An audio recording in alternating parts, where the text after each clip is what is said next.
ही साबुदाणा चकली बघा ना, किती खुसखुशीत झाली आहे. अजिबात कडक होत नाही, तेलकट होत नाही आणि वर्षभर टिकते बरं. पण त्यासाठी साबुदाणा व्यवस्थित भिजणं, प्रमाण व्यवस्थित घेणं अगदी महत्त्वाचं आहे. म्हणजे काय, चकली कडक न होता आतपर्यंत तळली जाते आणि छान खुसखुशीत होते. तेच प्रमाण व सविस्तर रेसिपी बघण्यासाठी व्हिडिओला लाईक करा आणि व्हिडिओ शेवटपर्यंत पाहत राहा.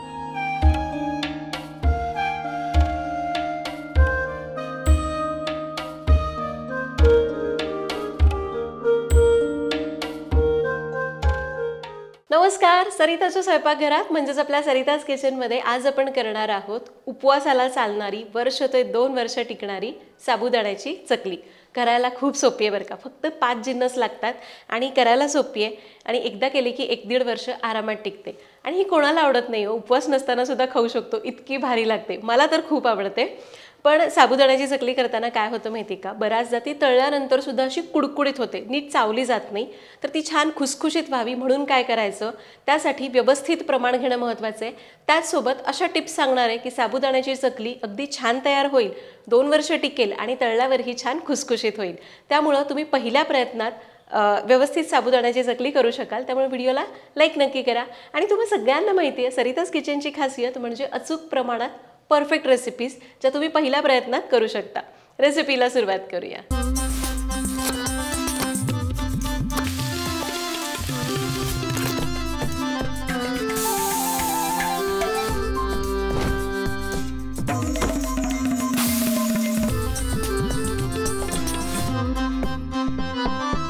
तर साबुदाणा चकली करण्यासाठी साबुदाणा बटाट्याचं प्रमाण काय घ्यायचं, इतर साहित्य काय घ्यायचं ते आधी सांगते. तर इथं आपण घेतला आहे अर्धा किलो साबुदाणा, जो स्वच्छ धुवून भिजवून घेतला. अर्धा किलो साबुदाण्यासाठी आपल्याला लागणार आहे 1 किलो बटाटा. बटाटा मी असे काप करून उकडून घेतला आहे. त्याचबरोबर आपल्याला लागणार आहे 2 टीस्पून जिरं, 2 ते 3 टेबलस्पून हिरव्या मिरचीचा ठेचा किंवा तुम्ही याच्याऐवजी प्लेन मिरची पावडर वापरू शकता आणि चवीप्रमाणे मीठ. तर याचं किलोचं प्रमाण बघितलं. आता कपच्या प्रमाणामध्ये कसं साहित्य घ्यायचं ते सांगते. तर आपल्याला लागणार आहे 3 कप साबुदाणा, म्हणजे कोरडा साबुदाणा 3 कप घ्यायचा. त्यासाठी साधारण 10 ते 12 मध्यम आकाराचे बटाटे घ्यायचे. हे झालं बटाट्याचं प्रमाण. आणि त्याबरोबर इतर साहित्य चवीप्रमाणे मीठ, 2 चमचे जिरे आणि 2 ते 3 टेबलस्पून हिरव्या मिरचीचा ठेचा. हे कपचं प्रमाण झालं.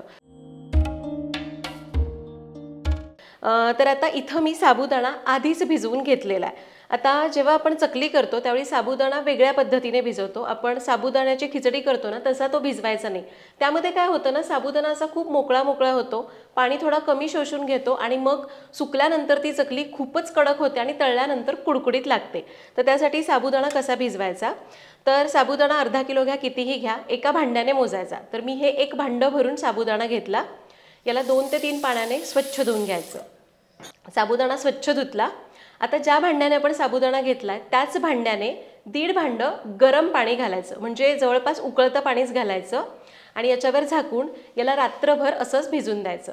तर इथं आपण काय केलं, साबुदाणा जो भिजत घातलेला आहे त्याच्या 1.5 पट पाणी घ्यायचं. मग तुम्ही कपाने घेताय तर जेवढा साबुदाणा आहे त्याच्या 1.5 पट गरम पाणी घ्या, रात्रभर भिजू घाला. आणि आता तुम्ही बघाल ना तर आपला साबुदाणा छान भिजलेला आहे, हे बघा. आणि याच्यात तुम्ही बघाल तर थोडंसं पाणी तुम्हाला जास्त वाटतंय. याने काय होणार, आपल्या चकलीला खूप जास्त कडकडीतपणा येणार नाही आणि तळल्यानंतर ती खुसखुशीत होईल. चला, तुम्हाला प्रमाण समजलं, पुढची प्रोसेस करू.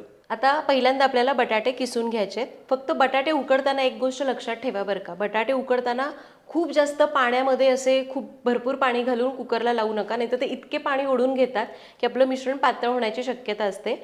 त्यामुळं बटाटे उकडताना त्याचे काप करायचे.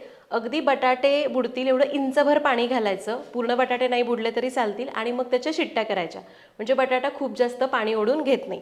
तर बटाटे उकडून त्याचं मी साल काढून घेतलं आहे. याला बरेच जण मॅश करतात, पण मॅश केल्याने काय होतं ना, गुठळ्या राहण्याची शक्यता असते. त्यामुळे मी काय करते, याला किसून घेते. तर एक मोठी परात घेतली आहे, त्यामध्ये बटाटा किसून घेऊ.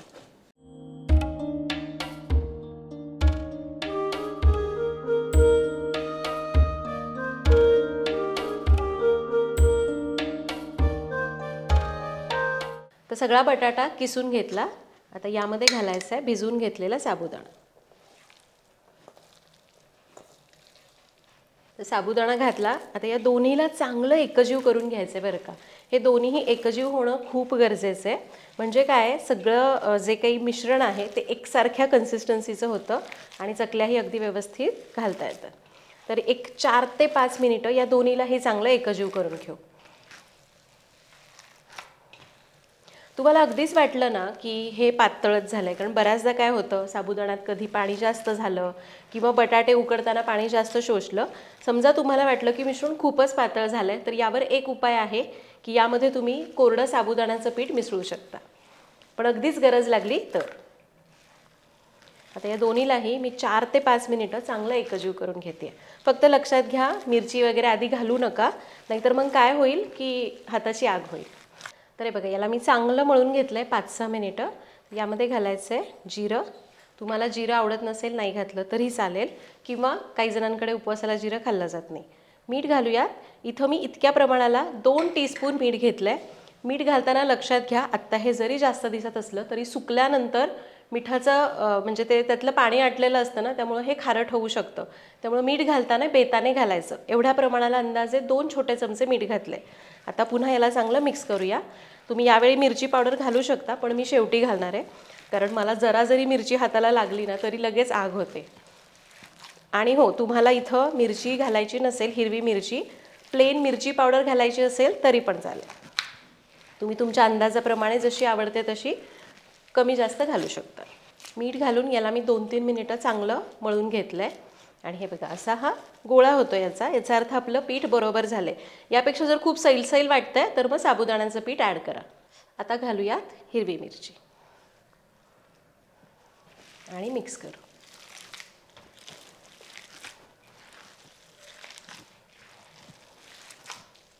चला, मिरची घालून पण याला मिक्स करून घेतलं. लगेच चकल्या करायला घेऊ. तर आता चकली करण्यासाठी इथं माझ्याकडे हा चकलीचा सोऱ्या आहे. याला सोऱ्या म्हणतात, साचा म्हणतात, आमच्याकडे खरं तर याला शेवगा म्हणतात. आणि मी तुम्हाला एका किचन टिपच्या व्हिडिओमध्ये सांगितलं होतं की जेव्हा मी अशीच नवीन लग्न झालं होतं, अशीच मी चकली करायला घेतली. आमच्या दोघांना पण आवडते म्हणून. नवीनच होते, अगदी 6 महिने झाले होते लग्नाला. चकली करायला घेतली आणि नंतर समजलं सगळं मिश्रण झाल्यावर की माझ्याकडे हा साचा नाही आहे. नेहमी मला ही गोष्ट आठवते. त्यामुळं जेव्हा कधी आपण अशा खूप वाळवणाच्या वगैरे रेसिपीज करतो ना, ज्या कधीतरी करतो, त्या करताना सामानासोबत भांडी पण आहेत का ते पण बघा. तर चला, माझ्याकडे आता सोऱ्या आहे हा. याला मी चकलीचे जी आपली साचा असतो ना, मोल्ड, तो लावून घेतला आहे. चमचा घ्यायचा, चमच्यानं हे मिश्रण भरायचं आहे. तेल वगैरे लावू नका, अगदीच तुम्हाला वाटलं तर लावा, पण गरज नाही पडत. कारण काय होतं, तेल लावलं ना की मग वर्षभर ठेवणार आहे ना, मग त्याला मेणचट वास येऊ शकतो. व्यवस्थित दाबून मिश्रण भरायचं आहे चमच्याने. याला बंद करूया आणि चकल्या पाडून घेऊ. तर इथं मी स्वच्छ कोरडी पॉलिथिन अंथरली. आता आपल्याला सोऱ्या खूप उंचावर धरायचा नाही, खालच्या खालीच धरून चकल्या पाडायच्यात. जर आपण खूप उंचावर सोऱ्या धरला तर मात्र पटकन तार तुटू शकते, कारण याच्यात साबुदाण्याचं टेक्स्चर आहे ना, त्यामुळं. तर हे बघा, अशा पद्धतीने सोऱ्या खालच्या खालीच धरायचा आणि चकल्या पाडायच्या. फक्त चकल्या पाडताना एक गोष्ट लक्षात घ्या, आपल्याला एकदम चिकटून तार घ्यायची नाही, गच्च ठेवायचं नाही, थोडंसं मोकळं चकली घालायची. तर इथं आपण एवढ्या चकल्या करून घेतल्या एका सोऱ्यामधल्या. आता बाकीच्या चकल्या मी अशाच करून घेणार आहे. फक्त लक्षात घ्या, जर तुम्हाला वाटतंय की चकली पाडताना तार अगदी सारखीच तुटते, अगदी साधा तुकडा पण घालता येत नाही, तर एकदा काय करा, ते व्यवस्थित मळून बघा थोडंसं पीठ, आणि मग ट्राय करा, तर व्यवस्थित येईल. पण अगदी तरीही वाटलं की तरी पण तुटतंय, मग त्याच्यामध्ये तुम्ही लागेल तसं साबुदाण्याचं पीठ आणि त्याच्यासोबतचं मीठ वगैरे थोडंसं मिक्स करू शकता. तर अशा प्रकारे इथं तुम्हाला जर अगदीच काही बिघडलं तर त्याच्यावर टिप्ससुद्धा मिळाली आहे. त्यामुळे व्हिडिओला आत्ताच लाईक करा आणि पटापट रेसिपीच्या तयारी लागा. चला, आता मी इथं एवढ्या चकल्या करून घेतल्यात. आता मस्त मांडी घालून बसणार आहे आणि उरलेल्या चकल्या करून घेते. तर सगळ्या चकल्या मी घालून घेतल्या. तर काय केलं, मी तुम्हाला दाखवलं इथं टेबलवर, पण परत मस्त त्या रूममध्ये जाऊन बसले. छान असे पेपर पसरवले होते, त्याच्यावर सगळ्या चकल्या टाकल्या. तिकडे आता ना 2-3 तास छान ऊन येईल, त्याच्यामध्ये त्या चकल्या सुकल्या जातील. आता इथं फक्त एक गोष्ट लक्षात घ्या बरं का, चकली टाकत असताना सोऱ्या खूप उंचावर तर धरायचाच नाही, पण ते जे वेढे असतात ना ते खूप चिकटून घेऊ नका. एकदम अशी आपली भाजणीच्या चकलीसारखी गच्च चकली करू नका, नाहीतर काय होतं, एकतर ही कडक असते, नीट आतपर्यंत तळली जात नाही आणि मग ती खाताना चांगली वाटत नाही. त्यामुळे ना खूप खूप चिकटून चिकटून तार घालायची नाही, थोडी मोकळी मोकळी ठेवा. लहानच चकल्या घाला, खूप मोठ्या चकल्या करायच्या नाहीत. आणि आता ह्या उन्हामध्ये तर सुकवायच्या असतील तर काहीच हरकत नाही, पण जर तुमच्याकडे ऊन येत नाही आहे तर काय करू शकता, तर ऊन येत नसेल तर एखाद्या रूममध्ये अशा चकल्या घाला आणि हवेशीर जागा ठेवायची बरं का. खिडक्या वगैरे बंद करू नका, नाहीतर काय होतं, अजिबातच हवा पण नाही मिळाली. एकतर आपण याच्यात बटाटा वापरलाय, तो शिजलेला असतो, तो अगदी पटकन एक 7-8 तासात बटाटा खराब होतो आणि तुम्ही त्याला एकदमच पॅक ठेवलं तर मग या चकलीला ना असा खराब वास येतो. म्हणजे सुकल्यावर तो वास निघून जातो पण शेवटी ते खराबच होतं ना.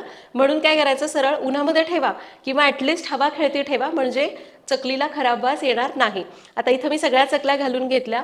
कडकडीत उन्हामध्ये असेल तर 2 दिवसात सुकतात, पण ऊन येणार नसेल तुमच्या इकडे तर 2-3 दिवसामध्ये घरामध्ये सुकवा. आणि जेव्हा सुकल्यानंतर अशा खूप कमी होतात ना त्या, तेव्हा मग 2-3 ताटांमध्ये जिथे जिथे तुमच्या घरात ऊन येतं किंवा शेजाऱ्यांच्या गॅलरीमध्ये ठेवायला द्या जिथे ऊन येतं.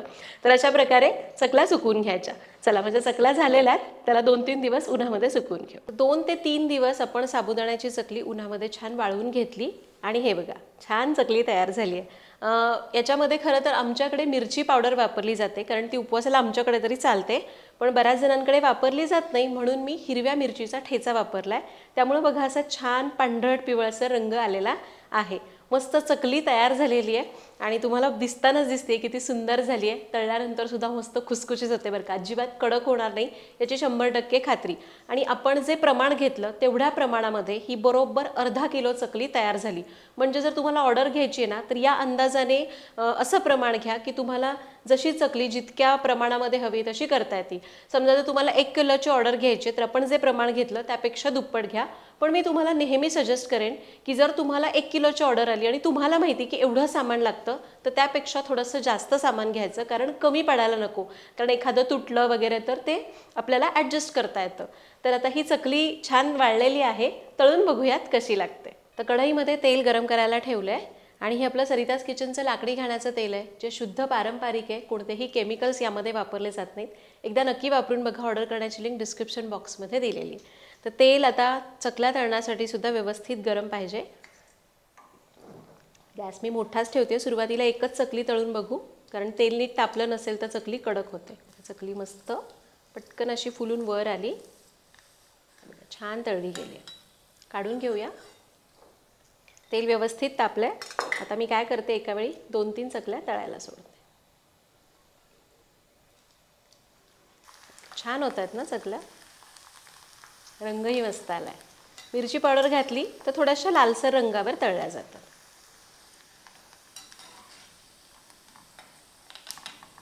चकलीकडे बघूनच कळतंय की ती छान खुसखुशीत झालेली, अजिबात कडक झालेली नाही. मस्त. तर बघितलं, मस्त खुसखुशीत साबुदाण्याची उपवासाची चकली तयार झाली. उपवासाला नाही बरं का, मी तर ही अशीच खाते. मला ना सगळ्यात जास्त आवडणारा पदार्थ म्हणजे साबुदाण्याची उपवासाची चकली. अशीच करायला पण सोपी आहे आणि खायला पण एकदम भारी लागते. तर तुम्ही सुद्धा इथं सांगितलेल्या टिप्स आणि प्रमाण वापरून ही रेसिपी जरूर करा. काही शंका असतील तर मला बिनधास्त कमेंट्समध्ये विचारा. त्यावर जितक्या शक्य होतील तितक्या लवकर उत्तर देण्याचा मी प्रयत्न करेन. करून बघा, कमेंटमध्ये सांगा. पुन्हा भेटूयात अशाच एका नवीन व्हिडिओमध्ये. तोपर्यंत धन्यवाद.